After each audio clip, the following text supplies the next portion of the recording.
जिला कांग्रेस कमेटी पछवादून के सम्मानित अध्यक्ष संजय किशोर जी, देहरादून जनपद के प्रथम नागरिक जिला पंचायत की अध्यक्षा आदरणीय सुखविंदर कौर जी, उपाध्यक्ष अभिषेक सिंह जी, जिला पंचायत के पूर्व उपाध्यक्ष डबल सिंह जी, नगर पालिका विकास नगर के अध्यक्ष धीरज गोविंद नौटियाल जी, नगर पंचायत सेवाकी के अध्यक्ष सुमित चौधरी जी, जिला पंचायत के सदस्य सम्मानित हुकुमपाल जी, सम्मान्य रश्मि देवी जी, सम्मान्य पिंकी रोहिला जी, हेमलता जी हमारे बीच में आ नहीं पाई, उनके पुत्र जो है आकाश जी आए हैं, सम्मानित आकाश जी, सम्मानित गोविंद सिंह पुंडीर जी, दीवान सिंह तोमर जी, श्याम सिंह चौहान जी, प्रवीण रावत जी, केसर सिंह जी, नरेंद्र रावत जी और टुयोवाला से पंचम मियाँ जी, बिल्लू थापली जी, भूपेंद्र थापली जी, अशोक जी और यहाँ मंच पर आसीन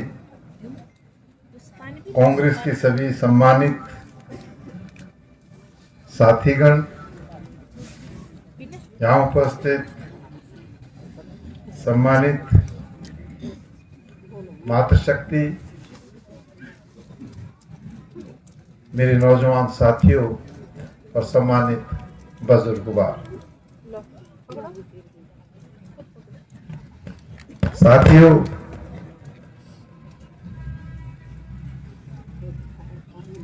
ब्लॉक कांग्रेस कमेटी ट्यूनी द्वारा जो हमारे जिला पंचायत के अध्यक्ष, उपाध्यक्ष और सदस्यगण हैं, उनके सम्मान में इस समारोह का आयोजन किया गया और इतनी बड़ी संख्या में आप यहाँ पर उपस्थित हुए हैं, इसके लिए मैं आपका आभार व्यक्त करता हूँ। आपको बहुत बहुत धन्यवाद देता हूँ। साथियों, इस प्रदेश के अंदर जब पंचायत के चुनाव प्रारंभ हुए तो चुनाव के दौर में आप लोगों ने चाहे प्रधान का हो, चाहे क्षेत्र पंचायत का हो, चाहे जिला पंचायत का हो, इन चुनाव को बड़ी मजबूती के साथ लड़ने का काम किया और जब परिणाम आए तो निश्चित रूप से वो परिणाम कांग्रेस के पक्ष में थे। मैं तो जिला पंचायत रागी, जिला पंचायत बिरनाड़ बास्तिल और जिला पंचायत बायला के लोगों का आभार व्यक्त करना चाहता हूं, धन्यवाद देना चाहता हूं कि आपने पूरी मजबूती के साथ चुनाव लड़ने का काम किया और तीनों ही जिला पंचायतों में कांग्रेस को ऐतिहासिक विजय दिलाने का काम किया है। इसके लिए मैं पुनः आपका आभार व्यक्त करता हूं, आपको धन्यवाद देता हूं।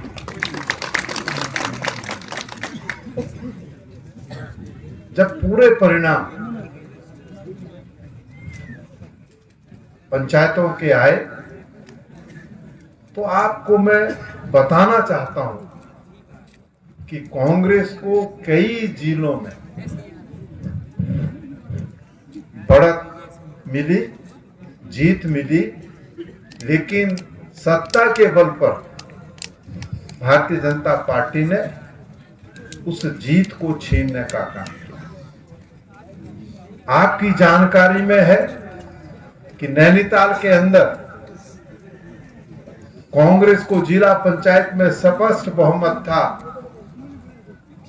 लेकिन सत्ता के इशारे पर पुलिस बल के संरक्षण में भाजपा के असामाजिक तत्वों ने जिला पंचायत के एक नहीं बल्कि 5 सदस्यों का अपहरण करने का काम किया।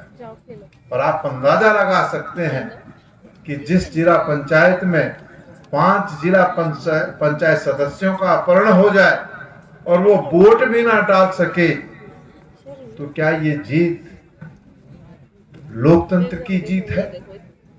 मैं कह सकता हूं, सत्ता में बैठे हुए लोगों ने इस प्रदेश के अंदर लोकतंत्र की हत्या करने का काम किया है। चमोली के अंदर हमारा स्पष्ट बहुमत था, धनबल के माध्यम से सत्ता में बैठे हुए लोगों ने जीत हासिल की। आपके संज्ञान में लाना चाहता हूं कि टिहरी के अंदर कांग्रेस के पास बहुमत था।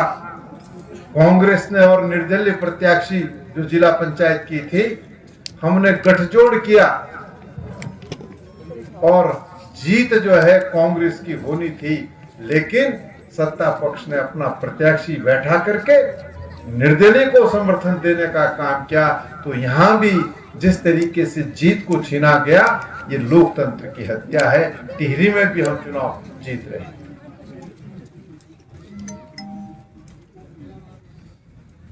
जब हम और जनपदों की बात करते हैं तो उसमें मैं देहरादून को भी शामिल करना चाहता हूं। देहरादून में जो कुछ हुआ वो आपकी आंखों के सामने है। किस तरीके से सत्ता में बैठे हुए लोगों ने लोकतंत्र की हत्या करने का काम किया है, ये बात किसी से छिपी हुई नहीं है। और जो आरक्षण के साथ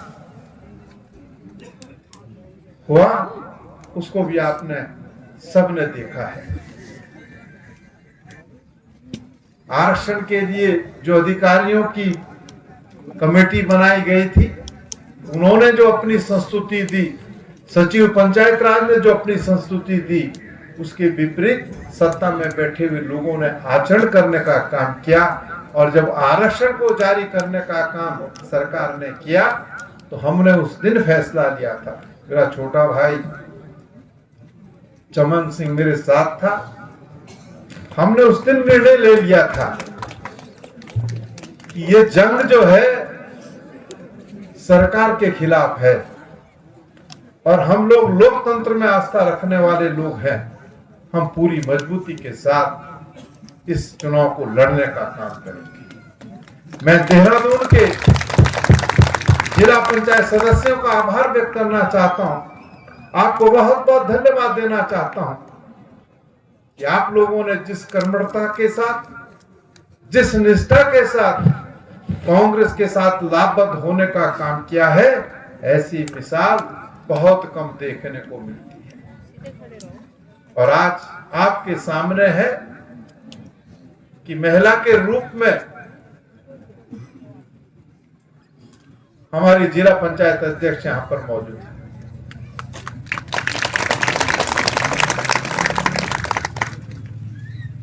ये हालत, ये स्थिति सत्ता में बैठे हुए लोगों ने की है।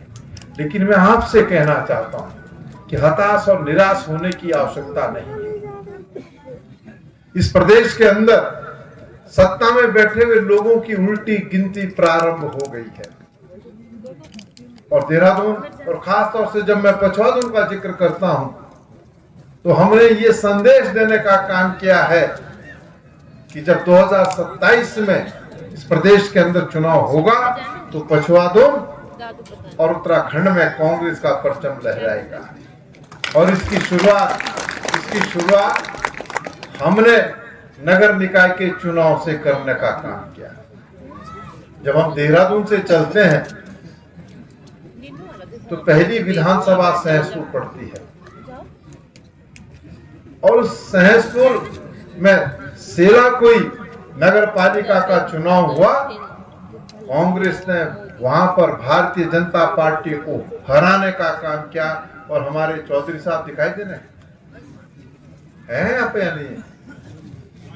ये चौधरी साहब नगर पालिका सेलाकुई के अध्यक्ष बने। हरबटपुर का मैं जिक्र करना चाहता हूं। अगर हमारी प्रत्याशी का नामांकन सरकार ने खारिज नहीं किया होता तो निश्चित रूप से हरबटपुर नगर पालिका में भी कांग्रेस का परचम लहराता। लेकिन जिस तरीके से नामांकन को निरस्त किया गया, सुप्रीम कोर्ट में ये मामला विचाराधीन है। जिस दिन सुप्रीम कोर्ट से फैसला आएगा, हम नगर पालिका हरबटपुर का चुनाव लड़ करके जीतने का काम करेंगे। ये विश्वास और भरोसा मैं आपको दिलाना चाहता हूँ। विकास नगर के अंदर बॉबी नौटियाल जी नगर पालिका विकास नगर के अध्यक्ष चुने गए और मैं समझता हूं कि आप सब साथियों का सहयोग प्यार से उनको मिलता रहा है। तो मैंने कहा कि 2027 की उल्टी गिनती भाजपा की शुरू हो गई है और पछवाधून के अंदर चाहे चक्रोता का मैं जिक्र करूं, चाहे विकास नगर का मैं जिक्र करूं, चाहे सैंसपुर का मैं जिक्र करूं, तीनों ही विधानसभाओं में कांग्रेस का परचम लहराएगा। कांग्रेस चुनाव जीतेगी और प्रदेश के अंदर सरकार बनाने का काम करेगी। ये हालत की स्थिति है। आज हमारे साथी कह रहे थे कि भाजपा विकास की बात नहीं करती। ये सही बात है। भारतीय जनता पार्टी कभी विकास की बात नहीं करती। वो सदैव प्रदेश का जो सांप्रदायिक सौहार्द है, देश का जो सांप्रदायिक सौहार्द है, उस सांप्रदायिक सौहार्द को समाप्त करने का काम करती है। कांग्रेस जोड़ने का काम करती है, भारतीय जनता पार्टी तोड़ने का काम करती है। और तोड़ने की नीति देश के हित में हो नहीं सकती है। ये आप सब लोग भली भांति जानते हैं। और आज भी आप देखते होंगे उनके लोग जो व्हाट्सएप चलाते हैं, उस व्हाट्सएप में ये नहीं कहेंगे कि भाई हमारी सरकार ने विकास का ये काम किया है। कभी किसी के व्हाट्सएप पर आपने ये देखा भाजपा के व्हाट्सएप पे कि सरकार की क्या उपलब्धियां रही, सरकार ने इन 10 वर्षों में क्या हमको दिया? कभी भी इसकी बात नहीं करते हैं। हमेशा गलत तरीके से जो है वो कृत करने का काम करते हैं। तो आपको इस बात को समझना होगा। जिस तरीके से मैं रागी का जिक्र इसलिए करता हूं, ये रागी के अंदर भारतीय जनता पार्टी ये समझ रही थी कि हम जीतेंगे, लेकिन हमने रागी के अंदर सबसे ज्यादा मतों से जीतने का काम किया है। और ये 3 नौजवान साथी जो रागी, बिरनाड़ और बायला से चुने गए हैं, इनके ऊपर एक जिम्मेदारी है कि जिस तरीके से आपको क्षेत्र के लोगों ने जिताने का काम किया है, आप उसी तरीके से क्षेत्र की सेवा करने का काम करें। ये गुजारिश मैं आपसे करता हूं। ये अच्छा लगता है, तब बड़ा अच्छा लगता है जब लोग कंधों पर उठा करके नारे लगा करके आपकी हौसला अफजाई करने का काम करते हैं। बहुत अच्छा लगता है।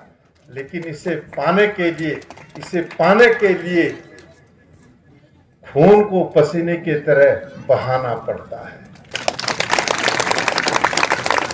मैं तो आभारी हूं आप सबका प्यार, स्नेह, आशीर्वाद मेरे परिवार को हमेशा मिलता रहा।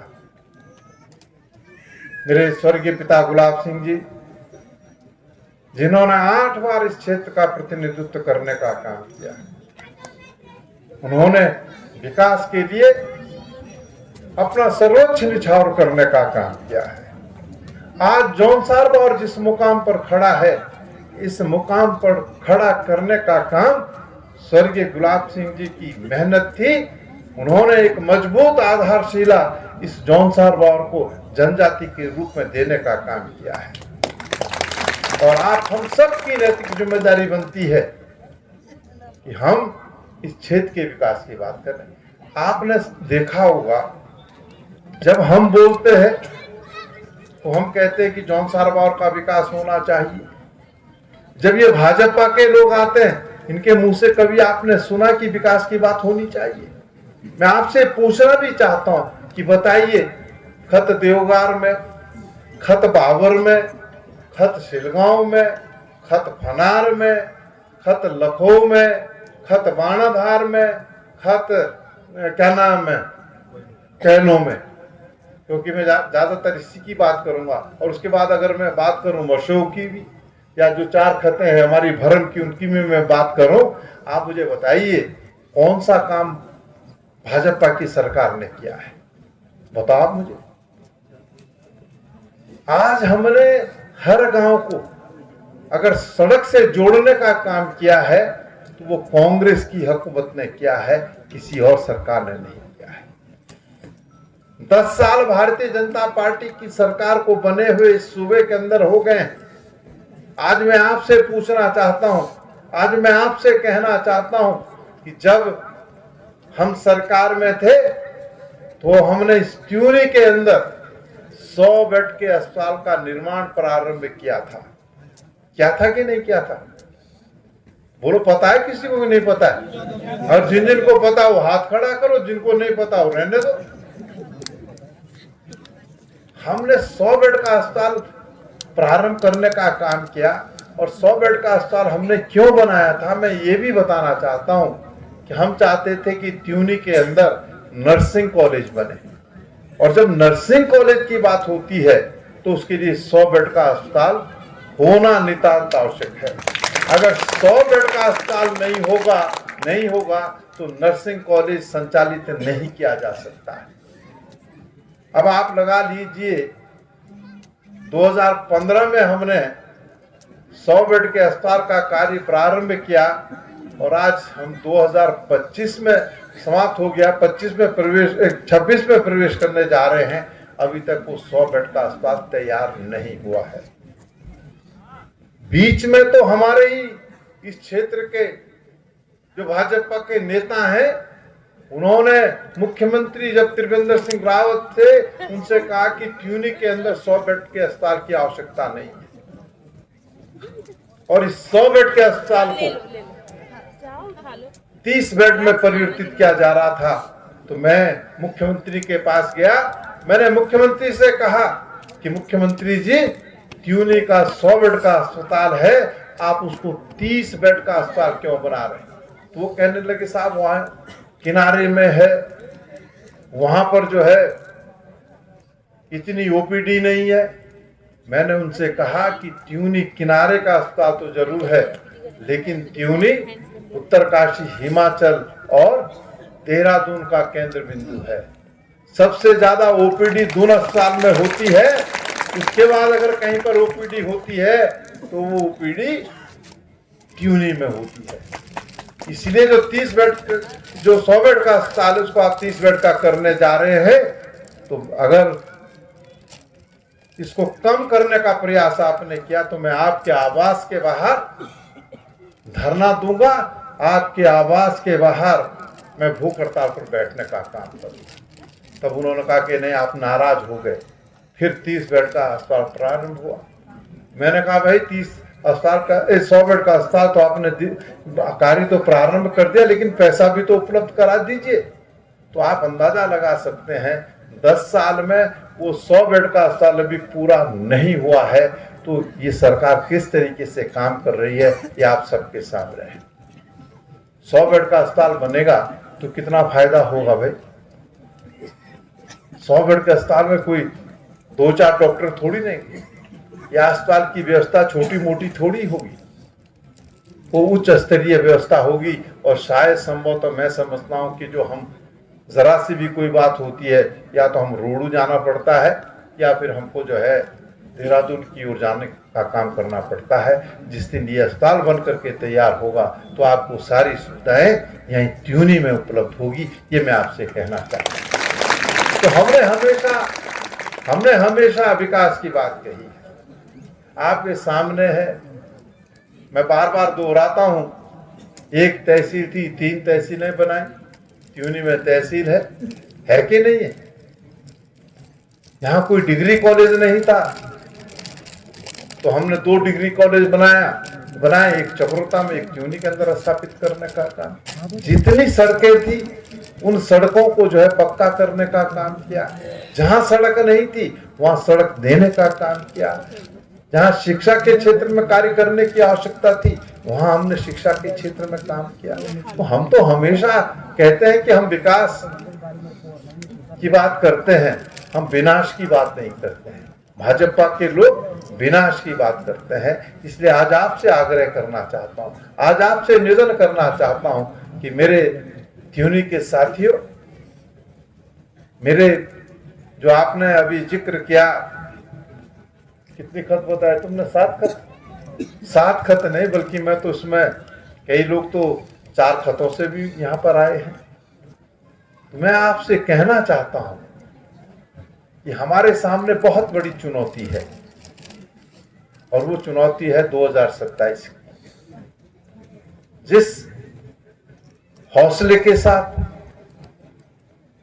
जिस तरीके से आज आप यहां पर उपस्थित हुए हैं, तो निश्चित रूप से मैं आपसे आग्रह करना चाहता हूं कि आप अपनी इस लड़ाई को जारी रखने का काम करें।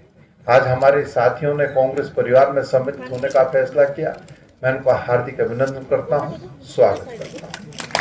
और एक बात जरूर कहना चाहता हूं, यहाँ त्यूनी के अंदर और इस क्षेत्र में गोरखा समुदाय के लोग बड़ी संख्या में हैं। मैं उनसे भी कहना चाहता हूं कि आप हमेशा कांग्रेस के साथ लाभबद्ध रहे हैं, आप हमेशा कांग्रेस को मजबूत करने का काम करते आ रहे हैं। तो मैं आपसे कहना चाहता हूं कि आपको भी कांग्रेस ने आगे बढ़ाने का काम किया है। जब हम सरकार में थे, हमारी सरकार ने गोरखा समुदाय को पिछड़ी जाति का दर्जा देने का काम किया है। इसलिए आपकी भी जिम्मेदारी बनती है, आपका भी दायित्व बनता है, कर्तव्य बनता है कि आप भी इस क्षेत्र के अंदर कांग्रेस का परचम लहराने का काम करें। ये गुजारिश और ये निवेदन मैं अपने गोरखा समुदाय के साथियों से भी करना चाहता हूँ। आज इस समय पूरे देश के अंदर SIR चल रहा है और उसमें जो है मैं समझता हूँ कि प्रत्येक साथी को बिल्कुल पूरी तन्मयता के साथ ये देखने का काम करना है कि कहीं हमारा वोटर कट तो नहीं रहा, क्योंकि ये बीजेपी है, ये भारतीय जनता पार्टी है, ये ऐसे चुनाव नहीं जीत सकती। ये हमेशा वोट काट करके चुनाव जीतने का काम करती है। और राहुल गांधी जी ने सरकार पर लगातार वार करने का काम किया है और सरकार से ये कहने का काम किया है कि चुनाव आयोग के सहयोग से सरकार वोट चोरी करने का काम कर रही है और कांग्रेस वोट चोरी नहीं होने देगी। और उसके एक उदाहरण नहीं, कई उदाहरण प्रेस कॉन्फ्रेंस के माध्यम से उन्होंने देने का काम किया। अब आप अंदाजा लगा सकते हैं कि किस तरीके से वोट काटे जाते हैं, किस तरीके से भारतीय जनता पार्टी चुनाव जीतने का काम कर रही है। एक ब्राजील की मॉडल, यहाँ की नहीं, ब्राजील की जो मॉडल थी, हरियाणा में 25 जगह वो वोटर थी, 25 जगह वोटर थी। अब बताओ, 7 समुंदर पार ब्राजील की मॉडल और इस देश के अंदर 25 जगह वोटर बन गई। तो इस तरीके से भाजपा चुनाव जीतती है, लेकिन इसके खिलाफ राहुल गांधी जी के नेतृत्व में हमारी जंग जारी है और निश्चित रूप से सत्य की जीत होगी, असत्य हारेगा। ये मैं आपसे कहना चाहता हूं। आपने लोकसभा के अंदर देखा होगा, लोकसभा के अंदर किस तरीके की चर्चा हो रही थी। उसमें प्रियंका गांधी जी ने तो यहां तक कहा कि भाई नेहरू जी को आप कोसते रहते हो, तो नेहरू जी ने जो गलतियां की है उन तमाम गलतियों की एक सूची जो है सत्ता पक्ष बनाए और उस पर चर्चा करा ले भाई, चाहे 8 घंटे की चर्चा हो, 24 घंटे की चर्चा हो, उस चर्चा को कराने का काम सरकार करे। लेकिन जब एक बार चर्चा हो जाए तो भाई नेहरू जी को तो छोड़ दो कम से कम, उसके बाद लोकसभा जब आहूत होती है तो बात होनी चाहिए बेरोजगारी, बात होनी चाहिए महंगाई कैसे कम हो, बात होनी चाहिए किसानों का उत्थान कैसे हो, किसानों की आय दुगना कैसे हो, इस देश की अर्थव्यवस्था कैसे अच्छी हो, इस पर बात होनी चाहिए। लेकिन सत्ता में बैठे हुए लोगों को इससे कोई सरोकार नहीं। मैं महंगाई की बात करता हूँ, यहाँ पर हमारी मातृशक्ति बैठी हुई है। जब कांग्रेस की सरकार थी तो 27,000 रुपए तोला था सोना, था कि नहीं था? तब क्या बोलते थे बीजेपी वाले, बहुत महंगा है, बहुत महंगा है। और आज कितना है? आज कितना है? 1,27,000। तो आज महंगा था या हमारे टाइम महंगा था? बता दो आप लोग। वे सबके नाक, कान और गले में सोने के जेवरात हैं। ये बना लिया आपने, जब कांग्रेस की हुकूमत थी उस समय बना लिए। आज तो एक तोला 1,27,000। चांदी भी जो है 2 लाख रुपए से जो है ऊपर पहुंच गई है, 2 लाख रुपए किलो से ऊपर पहुंच गई। तो अंदाजा लगाइए ये सरकार कैसे काम कर रही है। महंगाई का आलम यह है कि गरीब आदमी का जीना मुश्किल हो गया है। ये नाम बदल रही है। अब मनरेगा का नाम महात्मा गांधी के नाम से था, तो भाई अगर महात्मा गांधी के नाम से ही रहता तो क्या फर्क पड़ रहा था? कोई फर्क पड़ रहा तो बताओ भाई। ना जी, जी राम जी करेंगे, अब नाम बदल के जी राम जी कर दिया, तो बताओ ना। उल्टा कर दिया इस सरकार ने।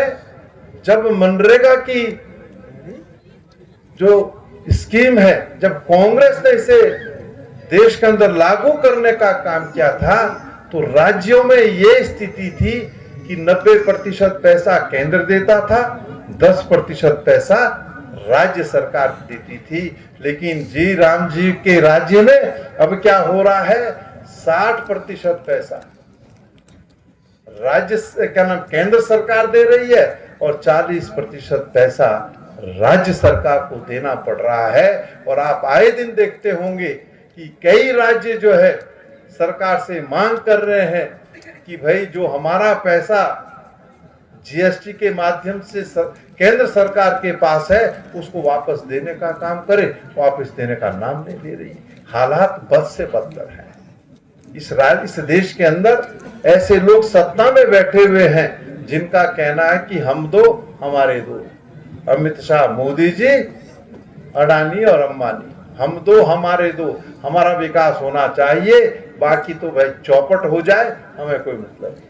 ये हालत, ये स्थिति सत्ता में बैठे हुए लोगों ने कर दी है। और आप हर चीज को समझते हैं, जानते हैं, तो भाई इस बार इनको ऐसा सबक सिखाएं कि ये जो है धरती पर आ जाए और प्रदेश के अंदर कांग्रेस की सरकार बने। इसके लिए आज मैं आपसे आग्रह करना चाहता हूं, आज मैं आपसे निवेदन करना चाहता हूं। मुझे यकीन है, भरोसा है, आप निश्चित रूप से 2027 के चुनाव में चकरता नहीं बल्कि पूरे प्रदेश के अंदर जहां जहां भी आपके संपर्क हैं, उन संपर्कों के माध्यम से कांग्रेस की सरकार बनाने में अपना सहयोग देने का काम करें। ये गुजारिश और ये निवेदन मैं आपसे करना चाहता हूं। मैं पुनः आप सबका आभार व्यक्त करते हुए, आप सबको धन्यवाद देते हुए अपनी बात विराम करता हूं। जय हिंद, जय भारत, जय भारत।